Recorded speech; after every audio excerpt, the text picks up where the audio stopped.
A ver, parémonos a pensar un segundo. Siempre vemos la Primera y la Segunda Guerra Mundial como si fueran dos cosas distintas, ¿verdad? Dos capítulos separados en los libros de historia. Pero, ¿y si no lo fueran? ¿Y si en realidad fueran los dos actos de una única y larguísima catástrofe? Una que se alargó durante 30 años. Y entonces la pregunta es, ¿cómo se consigue algo así? ¿Cómo se fastidia un planeta entero? Pues la respuesta, creedme, es mucho más sencilla de lo que parece. No hace falta un meteorito ni una invasión de fuera. No, no. Solo necesitas una cosa. Un tratado de paz mal hecho. Un trozo de papel que en lugar de cerrar heridas, echa sal y prepara el terreno para el siguiente desastre. Y ese papel, amigos, fue el Tratado de Versalles. Bueno, pues aquí empieza el primer acto de nuestro drama, la gran resaca. El mundo acababa de salir de la supuesta guerra para acabar con todas las guerras, pero como suele pasar con las resacas, el remedio fue infinitamente peor que la propia enfermedad. Aquí tenemos la receta perfecta para el desastre. Es que el Tratado de Versalles no fue un acuerdo, fue una sentencia de culpabilidad. Básicamente se obligó a Alemania a levantar la mano y decir, sí, todo ha sido culpa mía. Además, tuvieron que desmantelar su ejército hasta dejarlo en algo casi simbólico. Y para rematar, pagan una factura tan absurdamente alta que todo el mundo sabía que era impagable. Fue una humillación en toda regla. Y claro, ¿qué pasó? Pues lo que tenía que pasar. No fue solo una crisis económica, que ya de por sí fue brutal.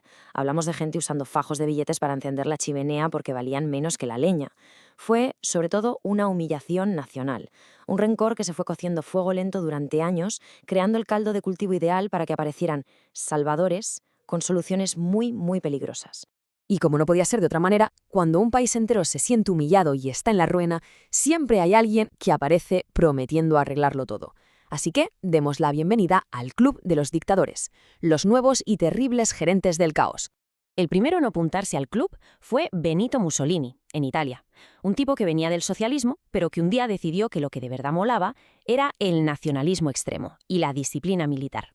Prometió devolverle a Italia la gloria del Imperio Romano y, oye, su idea del fascismo caló en un país que también se sentía un poco ninguneado después de la guerra. Y luego, por supuesto, tenemos a la gran estrella de esta secuela, un tal Adolf Hitler, que vio todo ese resentimiento acumulado en Alemania y pensó, esto es oro puro. Su discurso era sencillo, señalar culpables, prometer que iba a romper ese odiado Tratado de Versalles y que Alemania volvería a ser grande. Y la gente, desesperada, le compró el discurso entero. Y no se anduvo con chiquitas, ¿eh? Su plan era básicamente coger el Tratado de Versalles y usarlo de papel higiénico, punto por punto. Reconstruyó el ejército, creó una fuerza aérea de la nada, dejó de pagar la deuda y empezó a mover sus fichas por Europa. ¿Y los aliados, mientras tanto? Pues digamos que estaban muy ocupados mirando el techo. Esta es la definición perfecta de su brillante estrategia, el apaciguamiento. Le dieron a Hitler un trozo de Checoslovaquia en bandeja de plata, pensando que así se calmaría. Fue el equivalente a darle una galleta a un tiranosaurio con la esperanza de que se hiciera vegetariano. Ya os podéis imaginar cómo acabó eso. Y no nos olvidemos del tercer socio del club, que andaba por el Pacífico. Japón llevaba ya tiempo montando su propio imperio. Invadieron Manchuria, luego el resto de China, y compartían con sus nuevos colegas europeos esa peligrosa idea de que eran una raza superior destinada a dominar a los demás. El trío Calavera ya estaba formado. Bien, ahora vamos a ver cómo una nación que quería por todos los medios quedarse en su casa y no saber nada del tema, acabó metida en el fregado hasta el cuello. No una, sino 2 veces. Una auténtica clase magistral sobre cómo provocar al gigante dormido. En la Primera Guerra Mundial, la cosa fue una serie de chapuzas diplomáticas. Primero, hundes un barco lleno de civiles. Luego, se te ocurre la genial idea de mandarle un telegrama a México para que invada Estados Unidos. Y claro, te lo interceptan. En la segunda, Japón decidió que la sutileza estaba sobrevalorada y fue, digamos, un poquito más directo. Y con esto llegamos a una pregunta clave. ¿Qué ocurre cuando por fin metas en la pelea a la mayor potencia industrial del planeta?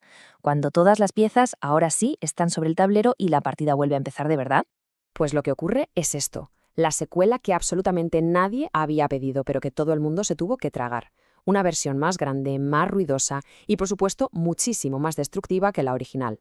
Los primeros años fueron un paseo militar para Alemania. La Blitzkrieg, su guerra relámpago, era imparable. En el 39, Polonia desaparece del mapa. En el 40 caen Dinamarca, Noruega, Bélgica, Holanda y Francia. Todo en cuestión de semanas. Los aliados no sabían ni por dónde les venían los golpes. Y de repente, el tablero de juego se quedó así, desolador. Con Francia fuera de combate, solo quedaba el Reino Unido, una pequeña isla aguantando la embestida de un continente entero dominado por el nazismo. La situación era, para ser suaves, bastante crítica. Y mientras tanto, ¿qué hacía Italia? Pues Italia hacía lo que podía, la verdad. Las grandes ambiciones imperiales de Mussolini se dieron de bruces con la cruda realidad. Sus invasiones de Egipto y Grecia fueron un desastre tan monumental que Hitler tuvo que desviar tropas y recursos para rescatar a su colega. Vamos, que fue ese amigo que se apunta a la fiesta y al que tienes que acabar llevando tú a casa. Pero aquí es donde la partida cambió de verdad. Aquí es donde la arrogancia de Hitler le costó la guerra. La invasión de la Unión Soviética fue su mayor error. Subestimó las distancias, la resistencia rusa y sobre todo subestimó al general Invierno. El frente oriental se convirtió en una gigantesca picadora de carne que devoró al ejército alemán. Y tras 6 larguísimos y brutales años de guerra, llegó el momento de hacer cuentas, el momento de pagar la factura de este colapso global. Y el precio fue simplemente inimaginable. 75 millones. Dejemos que el número respire un poco. 75 millones de vidas. Para que nos hagamos una idea, es casi el doble de la población actual de España. Una escala de muerte tan masiva que resulta casi imposible de asimilar. Para los que empezaron la fiesta, el final fue la ruina total. Alemania acabó con sus ciudades hechas polvo y el país dividido en 4 trozos. Japón vio 2 de sus ciudades borradas del mapa por bombas atómicas y acabó ocupado por Estados Unidos. E Italia se quedó sin colonias, con la economía destrozada y le dio una patada a su monarquía. Apostaron todo y lo perdieron todo. Y de todas estas cenizas no nació un mundo en paz, sino un mundo con un nuevo tipo de miedo. El viejo orden había muerto y en su lugar aparecieron 2 gigantes, Estados Unidos y la Unión Soviética, mirándose de reojo desde esquinas opuestas del ring, preparando el escenario para lo que conoceríamos como la Guerra Fría. Al final, la historia parece un patrón que se repite. Una paz injusta genera rencor, el rencor lleva a la agresión, y la agresión a una catástrofe aún mayor. Lo que nos deja con una pregunta bastante incómoda para terminar. Si este ciclo es real, ¿cuáles son las fichas de dominó que están empezando a temblar ahora mismo, en nuestro mundo? Si os interesa explorar más de estos bucles históricos, no os perdáis el contenido que hacemos en Anachronics.